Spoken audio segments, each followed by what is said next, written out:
कुलीन मजलिस इत्तेहादुल मुस्लिमीन के सदर बैरिस्टर असदुद्दीन ओवैसी ने दिल्ली के जंतर मंतर पर वफ़द तरमीमी बिल के खिलाफ मुनक़िदा एहतजाज में हिस्सा लिया। All India Muslim personal law board ने आज से दिल्ली के जंतर मंतर पर वफ़द तरमीमी बिल के खिलाफ एहतजाजी मुज़ाहरा शुरू किया है। बोर्ड की जानिब से मुसलमानों से अपील की गई है कि वो इस बिल के एहतजाज में जंतर मंतर पर इकट्ठे हो जाएं। कुलीन मजलिस इत्तेहादुल मुस्लिमीन के सदर बैरिस्टर असदुद्दीन ओवैसी ने भी all India Muslim personal law board के वफ़द तरमीमी बिल के खिलाफ एहतजाज की हिमायत की और उन्होंने एहतजाज में हिस्सा लिया। आपको बता दें कि all India Muslim personal law board ने कहा है कि वफ़द तरमीमी बिल औक़ाफ़ को हड़पने की एक सोची समझी साजिश है जिसे किसी भी तौर पर कबूल नहीं किया जाएगा। मिल्लत इस्लामिया वफ़द तरमीमी बिल को खारिज करती है। कल कोई भी जाकर कह देगा कि मस्जिद नहीं है और कलेक्टर बोल देगा कि इंक्वायरी, और जब इंक्वायरी कलेक्टर ऑर्डर करेगा इस बिल के कानून के तहत, इस बिल के तहत, तो जब तक कलेक्टर की इंक्वायरी नहीं होती वफ़्क़ की प्रॉपर्टी नहीं रहेगी। यही होगा ना। अगर आपकी मस्जिद है, कोई जाके बोलेगा मस्जिद नहीं है, कलेक्टर को कंप्लेन दे दिया, कलेक्टर इंक्वायरी ऑर्डर करेगा, इंक्वायरी तक जब इंक्वायरी ऑर्डर करेगा तो वो मस्जिद ही नहीं रहेगी, वक्फ नहीं रहेगा। दिल्ली में 123 प्रॉपर्टीज हैं जिसको दिल्ली वक्फ बोर्ड कहता है हमारी है और गवर्नमेंट बोलती है हमारी है। पार्लियामेंट सामने की मस्जिद आप देखते हैं ना, वो सरकार कहती है हमारी प्रॉपर्टी है। कल कलेक्टर ऑर्डर करेगा और नोटिस लगा देगा गवर्नमेंट प्रॉपर्टी। वही तो कर रहे हैं।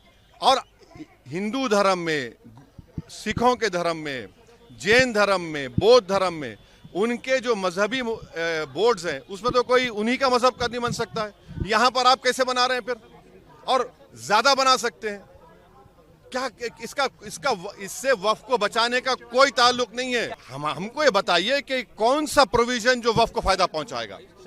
ये सुनिए, आप कह रहे हैं कि ओरल गिफ्ट नहीं होगा और फिर आप कानून ये कह रहा है कि अगर मैं वक्फ, ये बिल में कह रहे हैं कि आप ओरल गिफ्ट मस्जिद को नहीं कर सकते मगर ओरल गिफ्ट अपने औलाद को कर सकते।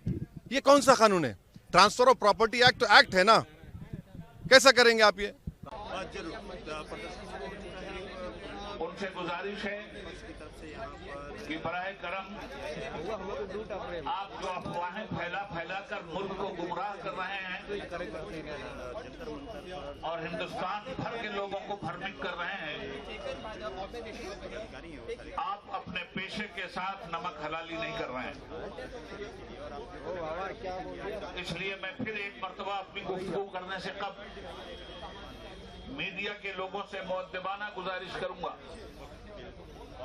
कि आप समाज की आंख हैं, समाज की निगाह हैं और आपके जरिए समाज अपने हालात को देखता, पढ़ता और सुनता है।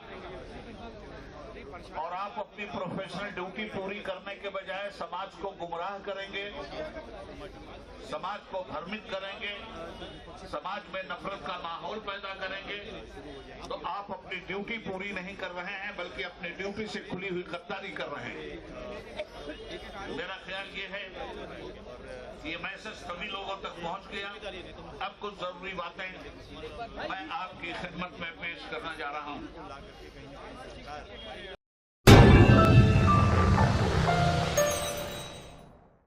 Germanton super speciality hospital national award winner doctor Mir Jawad Zar Khan, German trained senior orthopaedic surgeon and director, माहिर डॉक्टर्स डॉक्टर वासिफ आजम और doctor Bharvi Chunduri, senior cardiologist और दीगर डॉक्टर्स नुमाया खिदमत अंजाम दे रहे हैं। Robotic surgery, advance cath lab, MRI, operation theatre, ICU, 2D ultrasound जैसी सहूलियात से आरास्ता कॉर्पोरेट लेवल हॉस्पिटल। वाजबी फीस में हर मर्ज से शिफायाबी के लिए Germanton super speciality hospital, Attapur.